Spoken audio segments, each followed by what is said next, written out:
साल था 19 अतुल ऑटो। वक्त बीतता जाता है और लगभग 10 साल के अंदर यानी 2014 तक उनकी प्राइजेज 100 गुना बढ़ जाता है, जिसके कारण उसके करोड़ों में प्रॉफिट बनाने का सपना फाइनली पूरा हो जाता है। ये शख्स कोई और नहीं बल्कि आज लगभग 1723 करोड़ का मालिक, मार्केट के दिग्गज निवेशक, ace investor, the director of Kedia securities, Vijay Kedia, mister Vijay Kedia, Vijay Kishan Lal Kedia. ऐसे ना जाने कितने success as well as scam की स्टोरीज है स्टॉक मार्केट से रिलेटेड जो हमने कभी ना कभी तो जरूर सुना है, पर इन कहानियों को सुनकर हम बस इंटरटेन होकर भूल जाते हैं और सोचते हैं कि ये स्टॉक मार्केट से हमारा क्या ही लेना देना है, हमें क्या ही फर्क पड़ता है। पर आपको शायद ये एहसास नहीं है कि आपके एक 20 ग्राम के टूथपेस्ट खरीदने से लेकर अपने सपनों का घर खरीदने तक हर जगह ये स्टॉक मार्केट आपको इम्पैक्ट कर रहा होता है। आपकी लाइफ की हर एक डिसीजन को डायरेक्टली या इनडायरेक्टली ये स्टॉक मार्केट इम्पैक्ट कर रहा होता है। तो ऐसे में हमारे लिए ये जानना बहुत ही जरूरी हो जाती है कि आखिर ये स्टॉक मार्केट है क्या, इसकी शुरुआत कैसे हुई और आखिर ये पूरा सिस्टम वर्क कैसे करता है और कुछ लोग कैसे इसी स्टॉक मार्केट से इतना ज्यादा अमीर बन जाते हैं। तो आइए आज के इस डॉक्यूमेंट्री में इस स्टॉक मार्केट को पूरी शुरुआत से बहुत ही आसान लैंग्वेज में समझने की कोशिश करते हैं। Stock markets across Europe and the US stumbled today. Bull run in the Indian market seems unstoppable. Tuning the Sensex and the Nifty continue to hit new highs. The Nifty today we clocked a new record high today. The stock market is higher, it's out.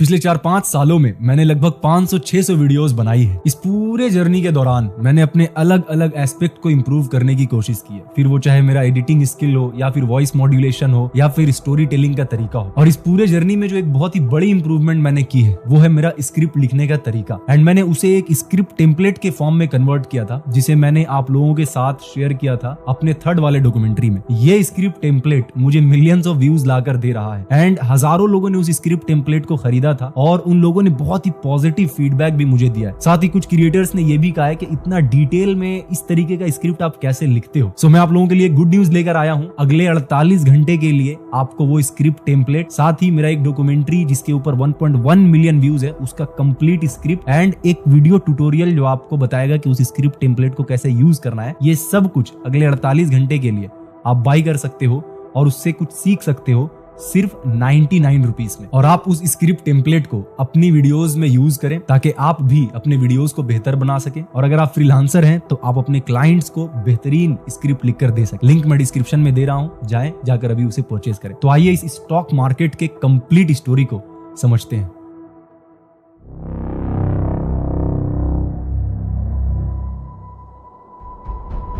Commercial revolution की शुरुआत से ही France में finance और डेप्ट management बहुत तेजी से बढ़ रहे होते हैं। उसी के साथ साथ इनफॉर्मल बैंक्स भी सेटअप की जा चुकी थी जो एग्रीकल्चर के लिए लोन्स दिया करती थी, पर इन लोन्स को मैनेज करना मुश्किल होता जा रहा था। तो इन डेप्ट्स को मैनेज करने के लिए बैंक्स के बिहाफ में कुछ लोगों को अपॉइंट किया जाता है जो इन लोन्स की बाइंग और सेलिंग को मैनेज किया करते थे। इन लोगों को फ्रेंच में कोटियर्स दी चेंज कहकर बुलाया जाता था, जिसका मतलब हुआ फॉरेन एक्सचेंज ब्रोकर या मनी ब्रोकर। और इस तरह ब्रोकर की कॉन्सेप्ट की शुरुआत होती है। 16वीं शताब्दी के दौरान डच स्पेनिश एम्पायर के अंदर आता था। किसी तरह 1581 में डच खुद को इंडिपेंडेंट डिक्लेयर कर देता है। इंडिपेंडेंस के बाद डच की पूरी इकोनॉमी पोर्टुगीज से लाए गए एशियन और अफ्रीकन स्पाइसेस को सेल करने पर डिपेंडेंट होती है। पर धीरे धीरे स्पेनिश एम्पायर का कंट्रोल पोर्टुगीज टेरिटरीज पर बढ़ने लगता है, जिसके कारण अब डच को पोर्टुगीज से स्पाइसेस लेकर सेल करने में दिक्कत होने लगती है। इस इकोनॉमिक क्राइसिस से बचने के लिए Dutch merchants Asian and African country का डायरेक्ट रूट ढूंढने का फैसला करते हैं ताकि उन्हें पोर्टुगीज पे डिपेंडेंट ना होना पड़े। लेकिन समुद्र में एक नया रूट ढूंढना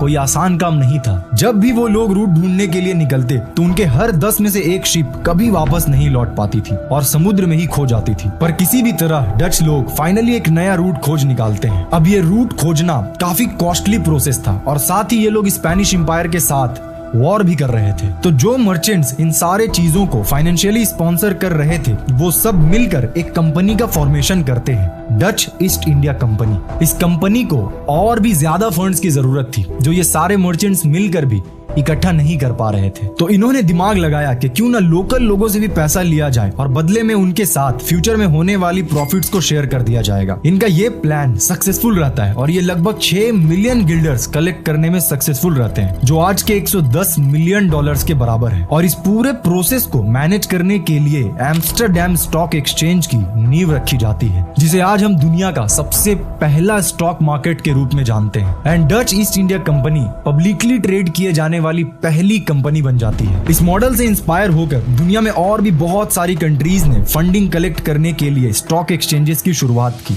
इंडिया में इसकी शुरुआत ब्रिटिश ईस्ट इंडिया कंपनी ने अपने वेंचर्स के लिए बॉन्ड्स और शेयर्स इशू करके की थी। मुंबई हमेशा से ही इंडिया का सबसे बिजी ट्रेडिंग स्पॉट रहा है और इंडिया में स्टॉक मार्केट की शुरुआत भी मुंबई के टाउन हॉल के सामने खड़े बैनियन ट्री से हुई थी। धीरे धीरे मुंबई में स्टॉक ब्रोकर्स की संख्या तेजी से बढ़ने लगती है और आगे चलकर साल 1875 में 22 स्टॉक ब्रोकर्स के ग्रुप ने मिलकर एशिया के फर्स्ट स्टॉक एक्सचेंज की नींव रखी थी, द बॉम्बे स्टॉक एक्सचेंज, जिसे आज हम शॉर्ट में BSE भी बोलते हैं। शुरुआत में इसे the native share and stock brokers association के नाम से जाना जाता था और फिर वक्त के साथ इंडिया के और भी स्टेट्स में रीजनल स्टॉक एक्सचेंजेस का सेटअप होना शुरू हो जाता है। आजादी के बाद साल 1977 में Reliance industries Bombay stock exchange में लिस्ट किया जाता है और इंडियन स्टॉक मार्केट में एक नए एरा की शुरुआत होती है। इस पूरे स्टॉक मार्केट में जो भी ट्रेड हो रही थी उसे रेगुलेट करने की सख्त जरूरत थी ताकि किसी भी तरीके का स्कैम या इलीगल एक्टिविटीज से बचा जा सके। तो साल 1988 में securities and exchange board of India को एस्टेब्लिश किया जाता है, जिसे हम सेबी भी कहते हैं। इसी के साथ साल 1993 में नेशनल स्टॉक एक्सचेंज की एस्टेब्लिशमेंट की जाती है, जिसे NSE भी कहा जाता है। आज हमारा बॉम्बे स्टॉक एक्सचेंज दुनिया का 6th लार्जेस्ट स्टॉक एक्सचेंज के रूप में जाना जाता है। वहीं NSE दुनिया का 7th लार्जेस्ट स्टॉक एक्सचेंज बन चुका है। पर ये तो हमें समझ आ गया कि आखिर ये स्टॉक मार्केट की शुरुआत कैसे हुई, पर क्वेश्चन ये है कि आखिर ये पूरा सिस्टम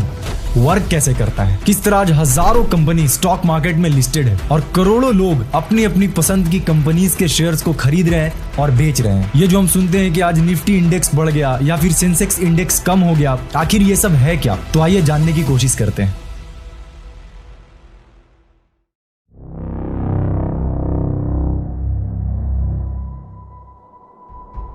तो इमेजिन करो कि आपकी एक फास्ट फूड की दुकान है, XYZ फास्ट फूड। आपके एरिया में आपकी ये शॉप के काफी चर्चे हैं और दूसरे एरियाज से भी लोग आपकी इस शॉप में आते हैं। आपको लगता है कि जिन एरियाज से लोग ट्रेवल करके आपके पास आ रहे हैं, क्यों ना आप उन एरियाज में भी अपनी शॉप ओपन कर दो। आप अपने सेविंग्स इकट्ठे करते हो और कुछ पैसे अपने दोस्तों और रिलेटिव से लेकर नई ब्रांच ओपन कर देते हो एंड आपकी दूसरी शॉप भी सक्सेसफुल रहती है और लोगों की भीड़ और बढ़ती जाती है। अब आप सोचते हो कि कुछ तो बात है मेरे फास्ट फूड शॉप में, क्यों ना अपने सिटी के हर मेजर एरियाज में एक एक ब्रांच ओपन कर दिया जाए। पर इस पूरे सेटअप के लिए आपको काफी ह्यूज अमाउंट्स ऑफ कैपिटल की नीड होगी, जो आपके दोस्त और रिलेटिव्स भी नहीं दे पाएंगे। ऐसे में आप डिसाइड करते हो कि क्यों ना हाई नेटवर्थ वाले लोगों से हेल्प लिया जाए और बदले में उन्हें अपनी कंपनी का कुछ हिस्सा दे दूंगा। आप उनके पास जाते हो और अपने फास्ट फूड शॉप के बारे में बताते हो। वो सब कुछ समझने के बाद कन्विंस हो जाते हैं और आपको पैसे देने के लिए तैयार हो जाते हैं। इन्हें इन्वेस्टर्स या फिर एंजल इन्वेस्टर्स कहते हैं और ये पूरा प्रोसेस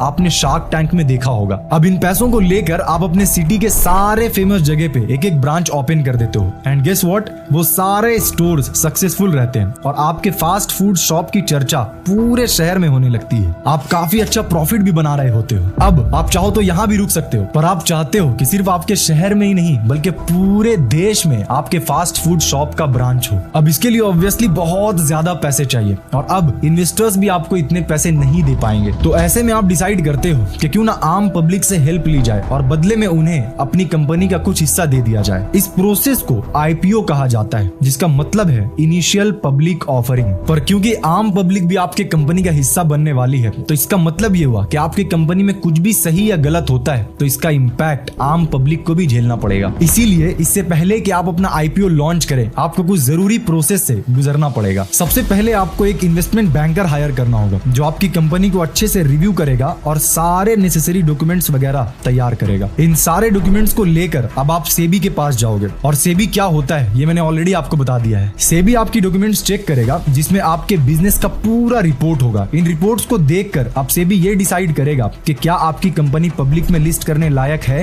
या नहीं। आपके फास्ट फूड कंपनी के केस में लकीली सारे डॉक्यूमेंट्स बढ़िया होते हैं और सेबी की तरफ से आपको ग्रीन सिग्नल मिल जाता है। इसके बाद आप DRHP स्टेज में जाते हो, यानी ड्राफ्ट रेड हेरिंग प्रोस्पेक्टस, जिसमें आप अपनी कंपनी की पूरी डिटेल प्रिपेयर करते हो, जैसे business operations, past financial performance और फ्यूचर में क्या होने की प्रोबेबिलिटी है और भी बहुत कुछ। अब फाइनली आप पब्लिक तक इस न्यूज को किसी तरह पहुंचाते हो कि अब आप भी हमारे इस फास्ट फूड कंपनी का हिस्सा बन सकते हो, जिसके लिए आप अलग अलग तरह से मार्केटिंग करते हो सो दैट लोगों को पता चल जाए कि आपकी कंपनी अब पब्लिक में लिस्ट होने वाली है। पर यहाँ पे आपको एक दिक्कत का सामना करना पड़ता है। आपको समझ नहीं आ रहा होता है कि मुझे आखिर एक शेयर का प्राइस कितना रखना चाहिए, क्योंकि अगर आपने ज्यादा प्राइस रख दिया तो लोग शायद शेयर परचेस ही ना करें, और अगर आपने कम रख दिया तो आपका नुकसान हो जाएगा। ऐसे में IPO से पहले आप एक और प्रोसेस से गुजरते हो, बुक बिल्डिंग प्रोसेस, यानी आप एक maximum and minimum price set करते हो, सपोज 100 से 200 रुपीज, और फिर 3-4 दिन के लिए आप पब्लिक को बिडिंग करने का मौका देते हो। बिडिंग के बाद आपको आइडिया लग जाता है कि मैक्सिमम लोगों ने 150 रुपए पे बिडिंग किया था, तो बेहतर यही होगा कि मैं अपने शेयर का प्राइस 150 रुपए रखूं। एंड कॉन्ग्रेचुलेशंस, आपकी फास्ट फूड कंपनी फाइनली अब पब्लिकली लिस्ट हो चुकी है। एंड जो लोग आपको पहले से जानते थे या आपकी फास्ट फूड शॉप पर आकर वो खाया करते थे, उन्हें ये विश्वास होता है कि आपके फास्ट फूड में कुछ तो बात है और ये कंपनी पक्का आगे जाएगी, तो वो लोग आपके शेयर्स को खरीद लेते हैं। आपके पास फंड्स आ जाती है और आप उसका यूज करके पूरे देश भर में अपने फास्ट फूड शॉप की ब्रांच ओपन कर देते हो। अब जो शेयर्स पब्लिक ने खरीदा था वो मार्केट में अवेलेबल हो जाता है और उसे कोई भी बाई या सेल कर सकता है, और ये बाइंग एंड सेलिंग का प्रोसेस हर सेकंड चलती रहती है। और ये पूरा खेल होता है डिमांड एंड सप्लाई का। मान लीजिए आपके शेयर को 10 लोग बेचना चाह रहे हैं, पर 20 लोग ऐसे हैं जो उनको खरीदने के लिए तैयार बैठे हैं, तो ऐसे में आपके शेयर की डिमांड बढ़ जाती है, जिसका रिजल्ट ये होता है कि आपके शेयर की प्राइस भी बढ़ जाती है। वहीं पे अगर आपके शेयर को 10 लोग बेचना चाह रहे हैं पर सिर्फ 5 लोग ही हैं जो उसे खरीदना चाहते हैं, तो ऐसे में आपकी शेयर की डिमांड कम हो जाती है, जिसकी वजह से आपकी शेयर की प्राइस घट जाती है। अब ये डिमांड एंड सप्लाई बहुत सारे फैक्टर्स पे डिपेंड करती है। इनमें से कुछ फैक्टर्स तो इंटरनल फैक्टर्स होती है, जैसे आपकी प्रोडक्ट की क्वालिटी, लोगों का क्या फीडबैक आ रहा है, साथ ही साथ मार्केट के हिसाब से आपका प्राइसिंग क्या है, और भी बहुत सारा फैक्टर्स होता है। पर बहुत सारी एक्सटर्नल फैक्टर्स भी होती है जिसपे कंपनीज का उतना कंट्रोल नहीं होता है, जैसे कि technological changes, regulatory changes, political shifts, emotions, news, economic conditions, trade policies और भी बहुत सारी फैक्टर्स। और हमारे देश में एक और फैक्टर है जो बहुत ही इंपॉर्टेंट रोल प्ले करती है, रूमर्स। हमारे आसपास के 10-15 लोग अगर हमें बोल दें कि उस कंपनी की कंडीशन बहुत खराब होने वाली है, तो फिर हम बिना कुछ रिसर्च किए या दिमाग लगाए रूमर्स के पीछे भागने लगते हैं, और ऐसे में उस कंपनी के शेयर्स को सब बेचने लगते हैं, जिसके कारण उस कंपनी की शेयर प्राइस अचानक से गिरने लगती है। पहले के टाइम में जब ट्रेडिंग कागज पे हुआ करती थी, तो मार्केट ओपन होने से पहले इसी तरह किसी कंपनी के बारे में रूमर्स फैला दिए जाते थे, और फिर मार्केट ओपन होने पे उस कंपनी के शेयर उसी रूमर के हिसाब से परफॉर्म करते थे। आपने ये सेम चीज हर्षद मेहता स्कैम सीरीज में भी देखी होगी, जहाँ पे हर्षद मेहता ACC सीमेंट के ऊपर एक रूमर्स फैला देता है, और फिर जब मार्केट ओपन होता है तो ACC सीमेंट का परफॉर्मेंस हर्षद मेहता के फैलाए गए रूमर्स पे बेस्ड होता है। आज के टाइम पे अगर आपको इंडियन स्टॉक मार्केट के हेल्थ को समझना है, तो आप निफ्टी इंडेक्स या फिर आप सेंसेक्स इंडेक्स को देखते हो। ये निफ्टी इंडेक्स असल में NSE में लिस्टेड टॉप 50 कंपनीज की परफॉर्मेंस को ट्रैक करती है, वहीं सेंसेक्स BSE में लिस्टेड कंपनीज में से टॉप 30 कंपनीज की परफॉर्मेंस को ट्रैक करती है। सो निफ्टी एंड सेंसेक्स के परफॉर्मेंस से हमें ओवरऑल इंडियन मार्केट के परफॉर्मेंस का अंदाजा लग जाता है। यानी अगर NSE की टॉप 50 कंपनीज अच्छा परफॉर्म कर रही है, तो यानी कहीं ना कहीं इंडियन मार्केट भी अच्छा परफॉर्म कर रहा है। ये तो हमें समझ आ गया कि आखिर स्टॉक मार्केट वर्क कैसे करता है, पर अब क्वेश्चन ये है कि आखिर मैं अपनी मेहनत से कमाए गए पैसे को किसी और कंपनी के स्टॉक्स को खरीदने में क्यों लगाऊंगा, और अगर मैं लगाना भी चाहता हूं तो क्या क्या पॉसिबल तरीका है। आखिर मैं शेयर मार्केट का हिस्सा बनकर अपने पैसे को ग्रो कैसे करूंगा, आइए समझने की कोशिश करते हैं।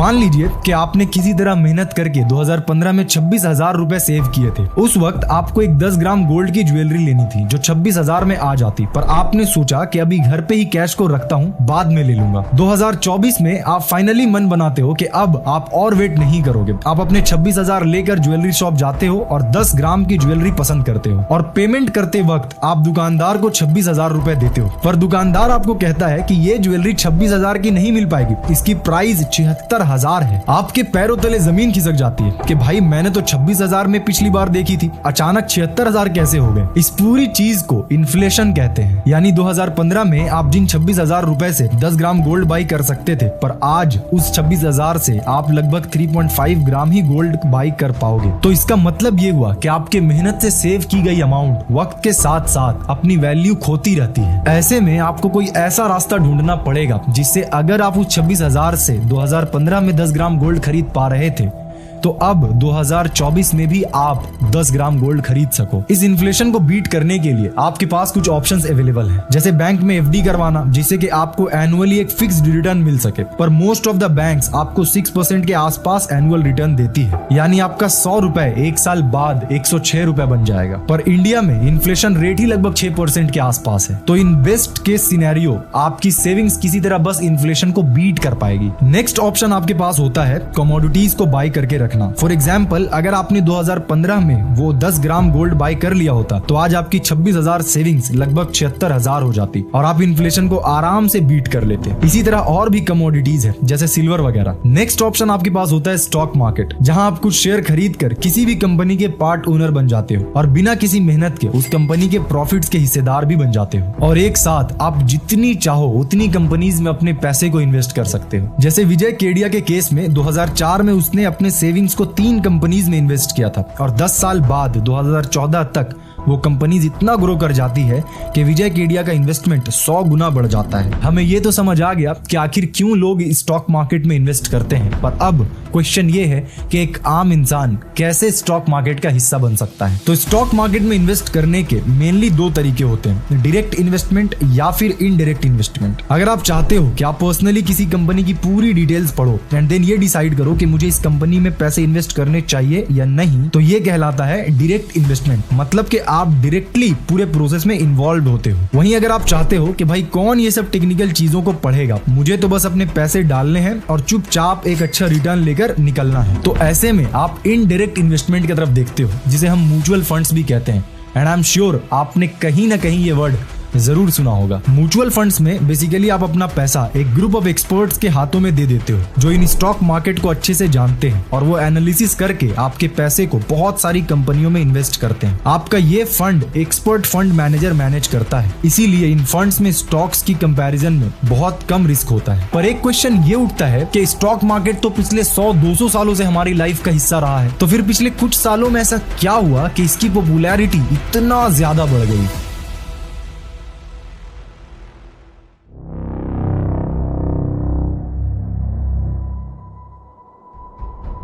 एनएसई को इंडिया में अपने पहले 1 करोड़ इन्वेस्टर्स रजिस्टर करने में 14 साल का वक्त लगा था, लेकिन 2024 में सिर्फ 5 महीनों में ही इन्वेस्टर्स की तादाद 9 करोड़ से बढ़कर 10 करोड़ हो गए। यानी 1 करोड़ नए इन्वेस्टर्स सिर्फ 5 मंथ्स में रजिस्टर किए जा चुके हैं। एनएसई की लेटेस्ट रिपोर्ट के हिसाब से 30 साल से कम उम्र के इन्वेस्टर्स के नंबर में सिग्निफिकेंट ग्रोथ देखने को मिला है। मार्च 2018 में 22.9% इन्वेस्टर की एज 30 साल से कम थी, जो बढ़कर 40% हो गई है। PwC इंडिया और द इंडस्ट्री ग्रुप एसोकम की रिपोर्ट के हिसाब से 2025 तक रिटेल इन्वेस्टर्स की संख्या 15 करोड़ तक बढ़ जाएगी। पर इतनी रैपिड पॉपुलैरिटी के पीछे आखिर कारण क्या है? इसके पीछे सबसे इंपॉर्टेंट रीजन है स्टॉक मार्केट का डिजिटलाइज होना। डिजिटलाइजेशन की वजह से बहुत लोगों के लिए स्टॉक मार्केट की एक्सेसिबिलिटी और ट्रांसपेरेंसी बढ़ गई है। इसके अलावा ऑनलाइन ट्रेडिंग प्लेटफॉर्म्स की वजह से ब्रोकरेज फीस की कॉस्ट भी कम हुई है, जिस वजह से स्टॉक मार्केट में एंट्री करना बहुत ही ईजी इजी हो गया है। आप अभी बैठे बैठे इसी वक्त किसी भी ब्रोकरेज ऐप में अपना डीमेट अकाउंट ओपन करवा सकते हो, कहीं दौड़ भाग करने की जरूरत नहीं है, और फिर तुरंत ही आसानी से किसी भी कंपनी के शेयर्स को बाय या सेल करना शुरू कर सकते हो। फंड्स इंडिया की स्टडी के हिसाब से पिछले 20 सालों में इंडियन स्टॉक मार्केट ने 16% रिटर्न दिया है, जो बाकी सारे ट्रेडिशनल एसेट्स के कंपैरिजन में सबसे ज्यादा है। इसके अलावा इंडियन स्टॉक मार्केट के बेंचमार्क निफ्टी 50 ने दुनिया की बाकी सारी इंडेक्स के कंपैरिजन में कहीं ज्यादा रिटर्न दिया है। इस रैपिड ग्रोथ में सोशल मीडिया इन्फ्लुएंसर्स का भी बहुत बड़ा रोल रहा है। आज इंडिया में बहुत सारे ऐसे इन्फ्लुएंसर्स हैं जो स्टॉक मार्केट के कॉन्सेप्ट को बहुत ही इजी एंड आसान लैंग्वेज में लोगों को समझा रहे हैं, एंड एज अ रिजल्ट ज्यादा से ज्यादा लोग इस मार्केट का हिस्सा बन रहे हैं। पर कैसा हो अगर इस पैसे से भरे मार्केट को लोग गैम्बलिंग की तरह ट्रीट करने लगे? कैसा हो अगर मेजॉरिटी लोग ये सपना देखने लगे कि रातों रात में करोड़पति बन जाऊंगा? कैसा हो अगर लोग बिना किसी एनालिसिस के, बिना किसी रिसर्च के, बिना किसी नॉलेज के अपनी पूरी सेविंग्स इस मार्केट में डाल दे, बस अपने किस्मत के भरोसे कि मेरा पैसा भी 100 गुना बढ़ जाएगा? बदकिस्मती से आज इंडिया में यही चीज हो रही है। सेबी की रिपोर्ट के अकॉर्डिंग हर 10 में से 9 लोग लॉस का सामना कर रहे हैं। फाइनेंशियल ईयर 2022 से फाइनेंशियल ईयर 2024 के दौरान लोगों ने लगभग 1.8 लाख करोड़ की लॉस की है। आप समझ रहे हो, 1.8 लाख करोड़, यानी कितने लोगों की पूरी जिंदगी की सेविंग एक झटके में साफ हो गई होगी। 1 करोड़ लोगों में से 93% लोग ऑन एन एवरेज 2 लाख का लॉस कर चुके हैं, और इन सारे लोगों में से सिर्फ 1% ही लोग ऐसे थे जो 1 लाख से ज्यादा का प्रॉफिट बना पाए। पर ये डेटा उस इन्वेस्टमेंट की नहीं है जिसकी बात अब तक हम लोग इस डॉक्यूमेंट्री में। थैंक यू सो मच इस डॉक्यूमेंट्री को पूरा एंड तक देखने के लिए, एंड आई नो कि आप लोगों को बहुत ज्यादा वेट करना पड़ता है एक डॉक्यूमेंट्री के लिए, और मैं नहीं चाहता हूं कि आप लोगों को इतना वेट करवाऊं, बट कुछ किया नहीं जा सकता है। अगर क्वालिटी को मेंटेन करना है तो फिर एक एक फ्रेम पे काम करना पड़ता है। बट मैं कोशिश कर रहा हूं कि एक सिस्टम बिल्ड कर सकूं, लोगों को जोड़ सकूं, ताकि ज़्यादा से ज़्यादा डॉक्यूमेंट्री कम से कम टाइम में आप लोगों को मैं डिलीवर कर सकूं। इसके लिए मैंने हायरिंग भी स्टार्ट किया था, आप लोगों ने देखा होगा। सो रिसर्चर तो हायर हो गया है, बट एडिटर कोई अच्छा मुझे मिल नहीं पाया जो उस तरीके से काम कर पाए। मैं खोज रहा हूँ, देखता हूँ क्या होता है। But thank you so much, इतना पेशेंस के साथ आप इंतज़ार करते हो और उसके बाद इतना अच्छे से पूरे डॉक्यूमेंट्री को देखते हो। कैसा लगा डॉक्यूमेंट्री आप कमेंट सेक्शन में मुझे बताना। कहीं पे कुछ इम्प्रूवमेंट आपको लगे कि हाँ यहाँ पे सकलैन भाई आप इम्प्रूव कर सकते थे, तो वो चीज़ आप मुझे ज़रूर सजेस्ट करना कमेंट में। और साथ ही आपके दिमाग में अगर कोई आइडिया हो कोई टॉपिक को लेकर, वो भी आप मुझे शेयर कर सकते हो मेरे साथ कमेंट सेक्शन में। एंड चैनल को सपोर्ट करने के लिए, मुझे सपोर्ट करने के लिए चैनल को सब्सक्राइब जरूर करें आप। और साथ ही आप जिन्हें जानते हो और लगता है कि इन वीडियोस से, इन डॉक्यूमेंट्रीज से उन लोगों को कुछ बेनिफिट हो पाएगा, उनके लाइफ में कुछ वैल्यू ऐड हो पाएगा, आप उन लोगों के साथ इस डॉक्यूमेंट्री को ज़रूर शेयर करें, इस चैनल को ज़रूर शेयर करें। नेक्स्ट डॉक्यूमेंट्री पे काम स्टार्ट हो गया है, कोशिश करूंगा कि जल्द से जल्द वो डॉक्यूमेंट्री आप लोगों तक लाया जाए। And once again thank you so much इतना ज़्यादा सपोर्ट करने के लिए। मिलता हूं आपसे नेक्स्ट डॉक्यूमेंट्री में। Till then